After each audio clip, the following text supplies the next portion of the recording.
या कुन्देन्दुतुषारहारधवला या शुभ्रवस्त्रावृता या वीणावरदण्डमण्डितकरा या श्वेतपद्मासना या ब्रह्माच्युतशङ्करः प्रभृतिभिः देवैः सदा वन्दिता सा मां पातु सरस्वती भगवती निःशेषजाड्यापहा। गुरु ब्रह्मा गुरु विष्णु गुरुदेवो महेश्वरः गुरु साक्षात् परं ब्रह्म तस्मै श्री गुरुवे नमः। श्रीमन्नारायण नारायण नारायण हरि हरि नारायण नारायण नारायण। श्री भागवत भगवान की आरती पापियों को पाप से तार दे।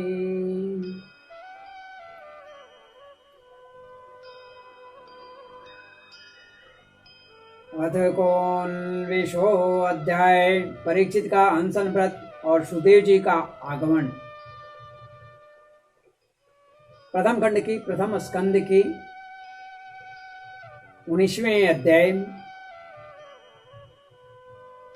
परीक्षित की अनशन व्रत का कथा आती है, जिसके बाद तक्षक के द्वारा दशना है। परीक्षित बड़े ही शांत भाव से निश्चिंत भगवान के चरणों में अनन्य भक्ति करते हुए अनशन व्रत पर बैठ गए हैं गंगा जी के तट पर। इसी का वर्णन अब आपको 19वें अध्याय में एकोनविंशो अध्याय 19वें अध्याय में आरंभ कर रहा हूं।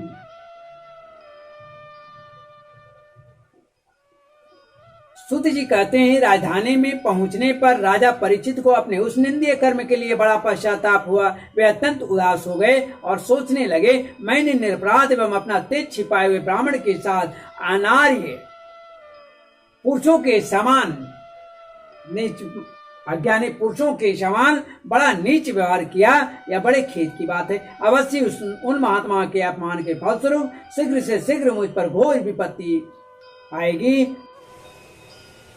मैं भी ऐसा ही चाहता हूं, क्योंकि उससे मेरे पापों का प्रायश्चित हो जाएगा और फिर कभी मैं ऐसा काम करने का दुस्साहस नहीं करूंगा। ब्राह्मणों की क्रोधाग्नि आज मेरे राज्य सेना और भरे पूरे खड़ा कर खा कर दे, जिससे फिर कभी मुझ दुष्ट की ब्राह्मण देवता और गौओं के प्रति ऐसा पाप बुद्धि ना हो। वे इस प्रकार चिंता कर ही रहे थे कि उन्हें मालूम हुआ कि ऋषि कुमार के श्राप से तक्षक मुझे डसेगा। उन्हें वह धधकती हुई आग के समान तक्षक का डसना बहुत भला मालूम हुआ। उन्होंने सोचा कि बहुत दिनों से मैं संसार में आसक्त हो रहा था, अब मुझे शीघ्र ही वैराग्य लेने का कारण प्राप्त हो गया।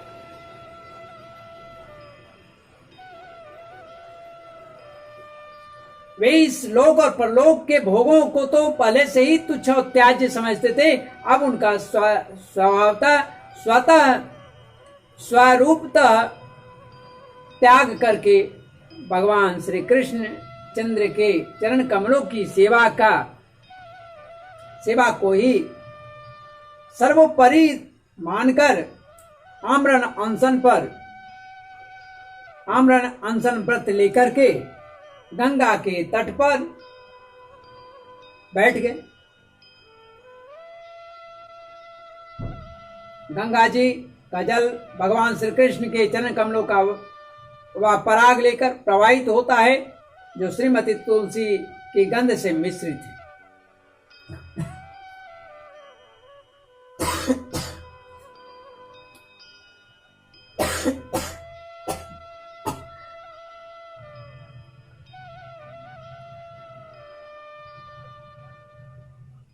तुलसी से सेवित है। श्रीमती तुलसी की गंध से मिश्रित है। यही कारण है कि वे लोकपालों के सहित ऊपर नीचे के समस्त लोगों को पवित्र करती है। कौन ऐसा मरणासन पुरुष होगा जो उसका सेवन न करेगा। इस प्रकार गंगा जी के तट पर आमरण अनशन का निश्चय करके उन्होंने समस्त आसक्तियों का त्याग प्रत्याग कर दिया और वे मुनियों का व्रत स्वीकार करके अन्य भाव से श्रीकृष्ण भगवान के चरण कमलों का ध्यान करने लगे। बोले श्री लक्ष्मी नारायण भगवान की जय, राधा कृष्ण भगवान की जय। उस समय त्रिलोकी को पवित्र करने वाले बड़े बड़े महानुभाव ऋषि मुनि अपने शिष्यों के साथ वहां पधारे। संत जन प्राय तीर्थ यात्रा के बहाने स्वयं उन तीर्थ यात्रा स्थानों को ही पवित्र करते हैं। उस समय वहां पर अत्रि, वशिष्ठ, चैमन, शार्दूल, अरिष्टनेमि, भृगु, अंगिरा, पराशर, विश्वामित्र, परशुराम, उतथ्य, इंद्रप्रमद, एदम, एदमवाह, मेधातिथि, देवल, अर्ष्टिसेन, भारद्वाज, गौतम, पिप्लाद, मैत्रेय, और्व, कवक, अगस्त्य, भगवान व्यास, नारद तथा इसके अतिरिक्त और भी कई श्रेष्ठ देवर्षि, ब्रह्मर्षि और उनादि राजर्षि वर्यों का शुभागमन हुआ। इस प्रकार विभिन्न गोत्रों के मुख्य ऋषियों को एकत्र देखकर राजा ने सबका यथायोग्य सत्कार किया और उनके चरणों पर सिर रखकर वंदना किया। उनके चरणों पर सिर रख करके वंदना किया, प्रणाम किया। जब सब लोग आराम से अपने अपने आसनों पर बैठ गए तब महाराज परीक्षित ने उन्हें फिर से प्रणाम किया और उनके सामने खड़े होकर शुद्ध हृदय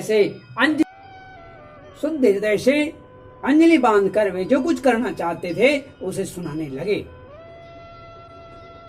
राजा परीक्षित ने कहा, अहो समस्त राजाओं में हम धन्यतम हैं, क्योंकि अपने शील स्वभाव के कारण हम आप महापुरुषों की कृपा पात्र बन गए हैं।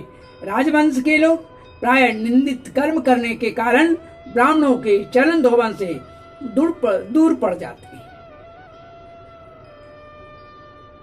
यह कितने खेद की बात है। मैं भी राजा ही हूं। निरंतर देह में आसक्त रहने के कारण मैं भी पाप रूप हो गया हूं। इसी से स्वयं भगवान ही ब्राह्मण के श्राप के रूप में मुझ पर कृपा करने के लिए पधारे। यह श्राप वैराग्य उत्पन्न करने वाला है, क्योंकि इस प्रकार के श्राप से अर्थात श्राप से संसारासक्त यानी संसार में आसक्त पुरुष भयभीत होकर व्यक्त हो जाया करते हैं।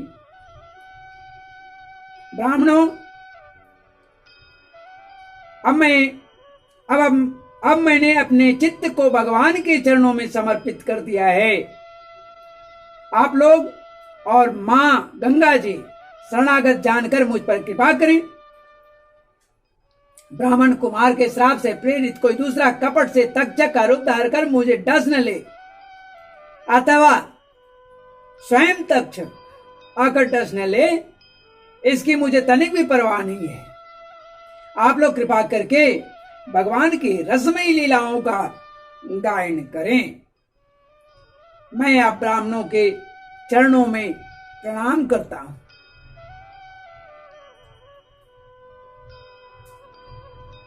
पुनः प्रार्थना करता हूं कि मुझे कर्मवश चाहे जिस योनि में जन्म लेना पड़े, भगवान श्री कृष्ण के चरणों में सदा अनुराग बना रहे, प्रेम बना रहे। उनके चरणाश्रित आत्माओं से मेरा विशेष प्रीति रहे, प्रेम रहे, लगाव रहे। और जगत के समस्त प्राणियों के प्रति मेरी एक से मैत्री भाव, मैत्री रहे, ऐसा आप सब हम मुझे आशीर्वाद दीजिए।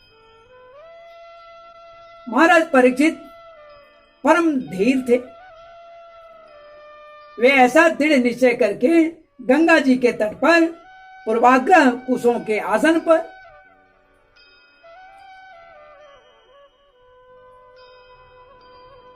उत्तर मुख होकर बैठ गए।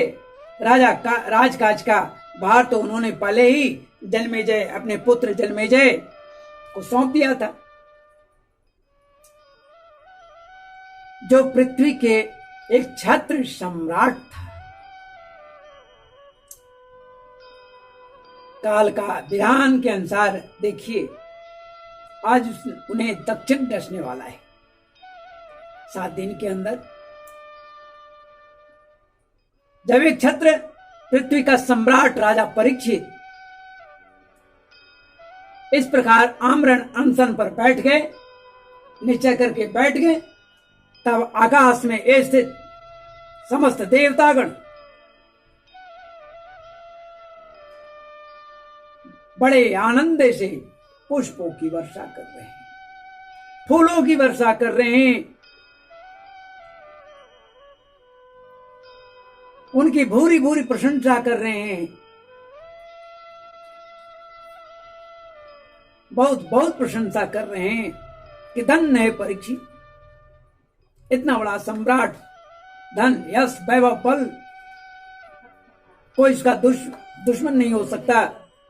वह संपूर्ण चीजों को त्याग कर भगवत भक्ति में लीन होने वाला है। पृथ्वी पर पुष्पों की वर्षा करने लगे तथा ढोल और नगाड़े बजना शुरू हो गए। किन्नर लोग नृत्य करने लगे। सभी उपस्थित महर्षियों ने परीक्षित के निश्चय की प्रशंसा की और साधु साधु कहकर उनका अनुमोदन किया।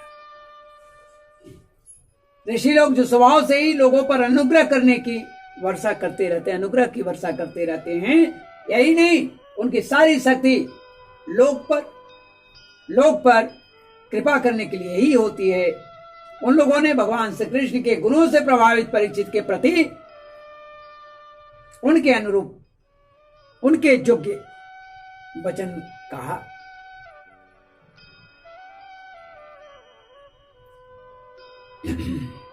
क्या कहे? नवाइदं राजर्षिवर्यचित्रम्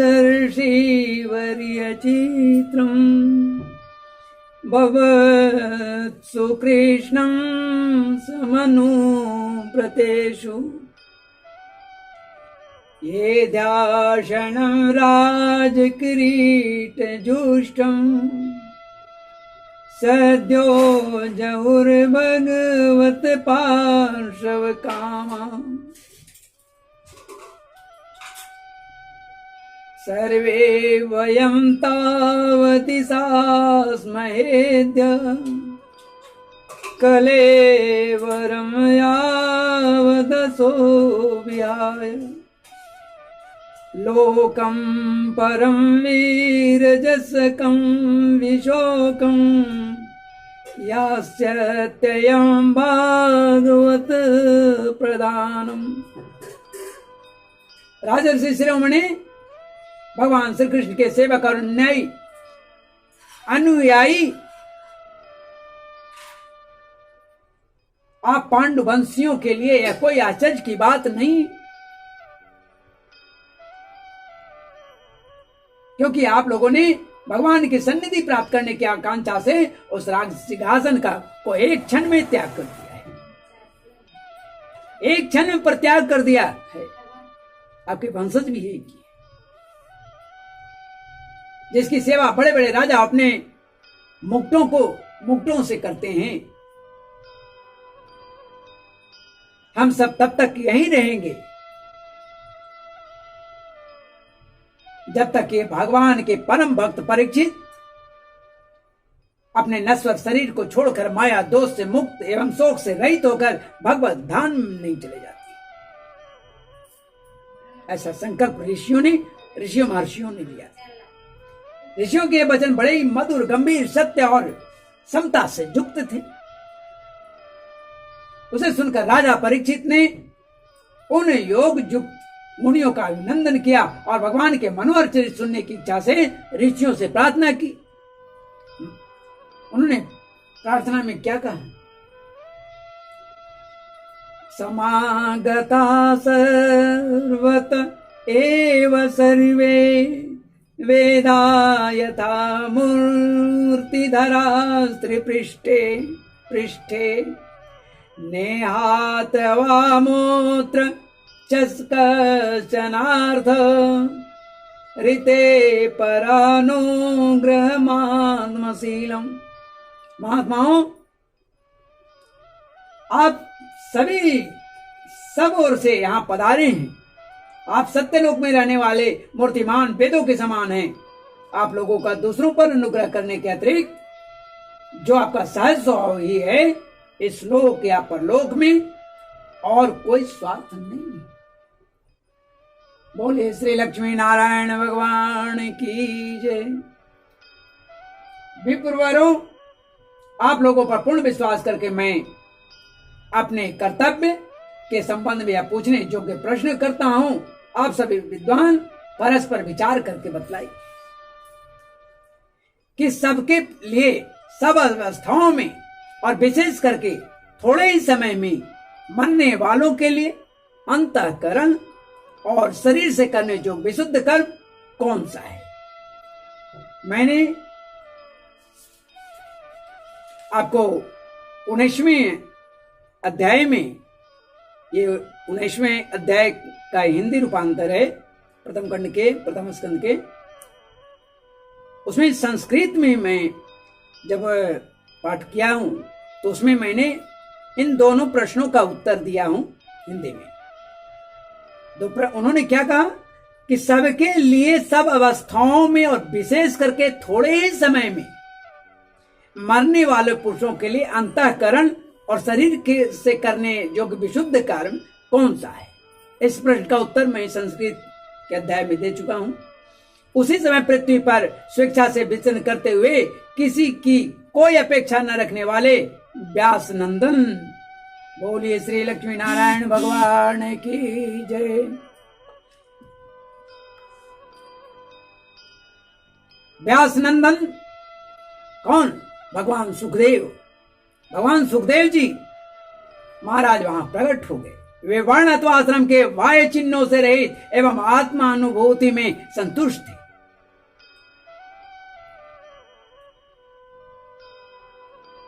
बच्चों और स्त्रियों ने उन्हें घेर रखा था। उनका भेष क्या था? अवधूत का था, अवघड़ का था। 16 वर्ष की अवस्था थी। चरण, हाथ, जंगा, भुजाएं, कपंग, कंधे, कपोल और अन्य सब अंग जो थे अत्यंत सुकुमार थे, अत्यंत कोमल थे। नेत्र बड़े बड़े और मनोहर थे। नासिकाएं कुछ ऊंची थी, कान बराबर थे, सुंदर भावें थी। इनसे मुख बड़ा ही शोभायमान हो रहा था। गला तो मानो सुंदर शंखी था। हंसली, ढकी हुई छाती, चौड़ी और उभरी हुई नाभि भंवर के समान गहरी तथा उधर बड़ा ही सुंदर त्रिवेणी से युक्त था। 3 धारी वाला। लंबी लंबी भुजाएं थी। मुख पर घुंघराले बाल बिखरे हुए थे।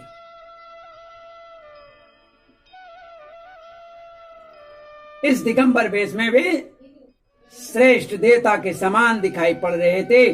तेजस्वी जान पड़ते थे। श्याम रंग था। श्यामं सदापि च वयोंगलक्ष्मया स्त्रीणां मनोज्ञं रुचिरस्मितेन।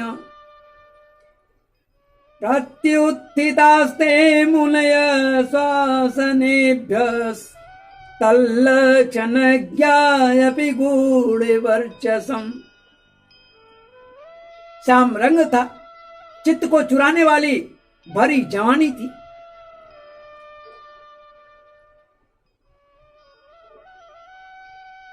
वे शरीर की छटा और मधुर मुस्कान से स्त्रियों को सदा ही मनोहर जान पड़ते थे।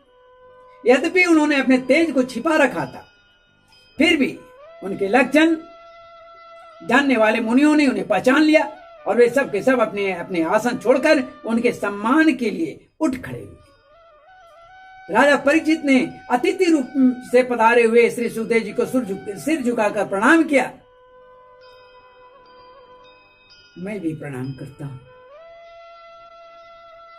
उन्होंने प्रणाम किया और उन्हीं की पूजा की। उनके स्वरूप को न जानने वाले बच्चे और स्त्रियां उनकी यह महिमा देकर वहां से लौट गए। सबके द्वारा सम्मानित होकर सुखदेव जी श्रेष्ठ आसन पर विराजमान हो गए। बोलिए श्री सुखदेव महाराज की जय।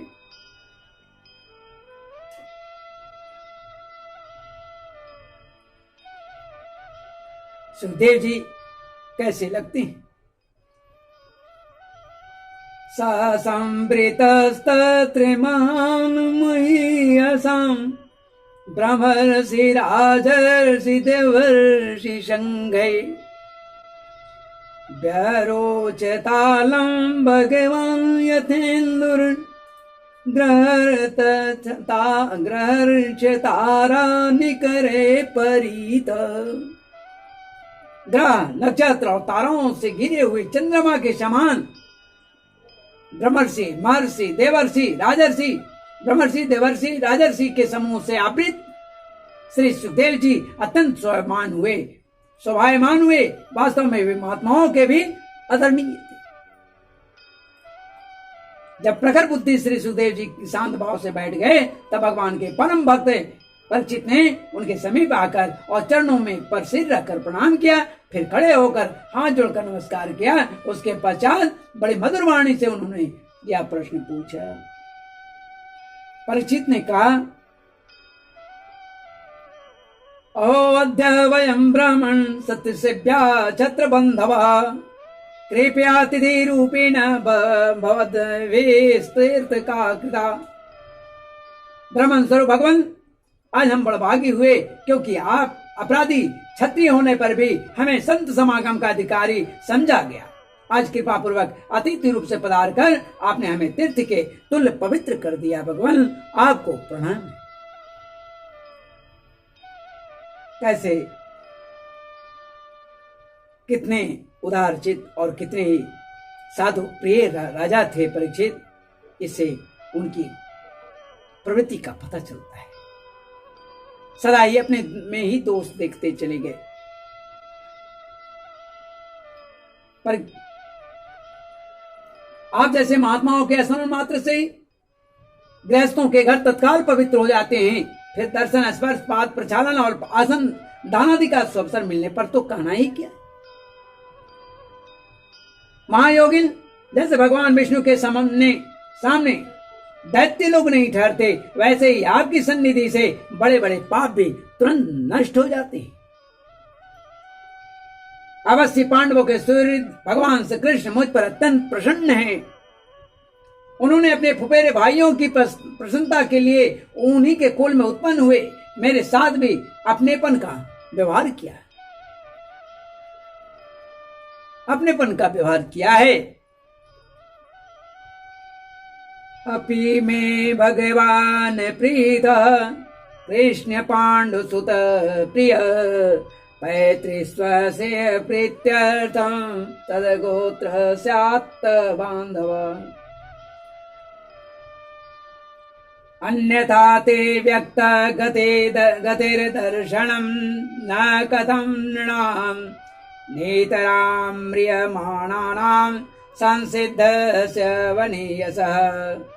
भगवान श्री कृष्ण की कृपा न होती तो आप सरीखे एकांत वनवासी अव्यक्त गति परम सिद्ध पुरुष स्वयं पधार कर इस मृत्यु के समय हम जैसे प्राकृत मनुष्यों को दर्शन नहीं देते। आप योगियों के परम गुरु हैं, इसलिए मैं आपसे परम सिद्धि के स्वरूप और साधन के संबंध में प्रश्न कर रहा हूं।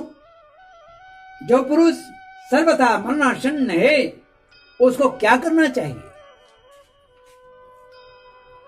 भगवान साथ ही यह भी हमें बतलाइए कि मनुष्य मात्र को क्या करना चाहिए। वे किसका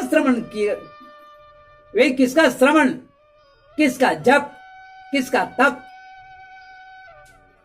किसका स्मरण और किसका भजन करे तथा किसका परित्याग करे। भगवत स्वरूप मुनिवर आपका दर्शन अत्यंत दुर्लभ है, क्योंकि जितनी देर एक गाय दुही जाती है, जितनी देर में ग्वाला या गृहस्थ एक गाय को दूहता है, गृहस्थों के घर पर उतनी देर भी तो आप नहीं ठहरते हैं।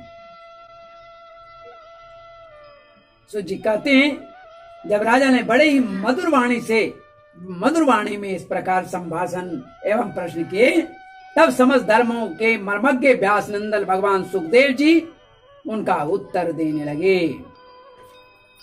इति श्रीमद्भागवते महापुराणे व्यासिक्याम् अष्टादश सहस्रयां पारमहंस्यां संगीतायां प्रथम स्कंदे शोकागमनम नामैकोनविंशोऽध्याय इति प्रथम स्कंदः समाप्तः। हरि ओं तत्सत्, हरि ओं तत्सत्, हरि ओं तत्सत्। श्रीमन्नारायण नारायण नारायण गोविंद नारायण नारायण नारायण।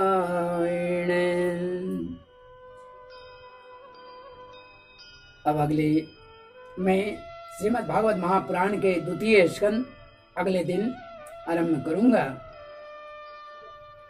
तब तक के लिए मुझसे जो त्रुटियां हुई होगी मैं क्षमा चाहता हूं। मैं कोई विद्वान नहीं, बहुत बड़े जानकार नहीं,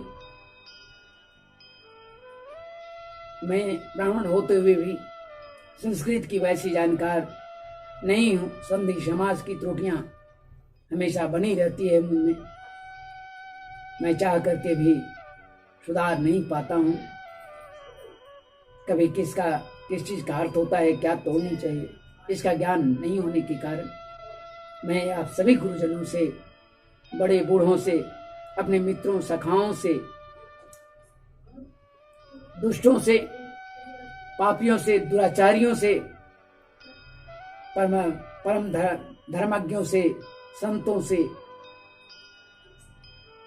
मैं अपने समस्त देवगणों, समस्त पितृणों से, अखंड ब्रह्मांड नायिका माँ जगत जननी जगदम्बा और आदि पुरुष भगवान नारायण से, जगत गुरु भगवान भोलेनाथ से, कृष्ण से मैं बारंबार त्रुटियों के लिए क्षमा चाहता हूं। उनके भक्तों से, उनके गणों से, चूंकि प्रभु तो दंडित नहीं करेंगे, मैया दंडित नहीं करेगी, लेकिन अशुद्धि होने पर अपनी माता का, अपने प्रभु का अपमान में सहन नहीं करते, इसलिए मैं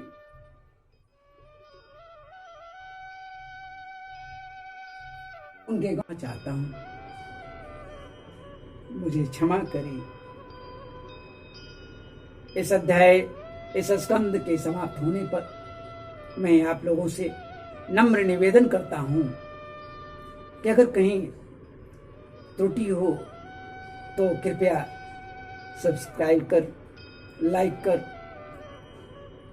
अगर कहीं द्वितीय स्कंद में, प्रथम स्कंद की समाप्ति में जिन अध्यायों को मैंने पढ़ा है, अगर कहीं त्रुटि रह गई हो तो उसे मुझे मार्गदर्शन करें, सब्सक्राइब करके, कमेंट करके, ताकि मैं आगे और सुधार सकूं। कुछ मित्रों ने मुझे मार्गदर्शन किया है मैं उनका बारंबार उन्हें धन्यवाद देता हूँ। मैं आभारी हूँ उनका, जिन्होंने थोड़े ही शब्दों में